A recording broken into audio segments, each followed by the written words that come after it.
শুধু একটা বিষয়ে কোন নম্রতার সুযোগ আমাদের কাছে নাই, সেটা হলো আমার নবীর ইজ্জত। এখানে কোনো সুযোগ নাই।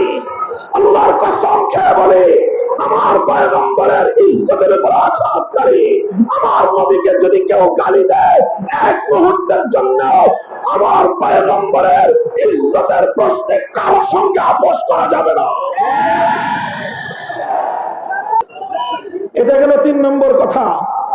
কাজেই আমরা অন্তর্বর্তীকালীন সরকারের কাছে স্পষ্ট পয়গাম দিয়ে দিতে চাই, অনেক ধরনের সংস্কারের কথা শুনতেছি।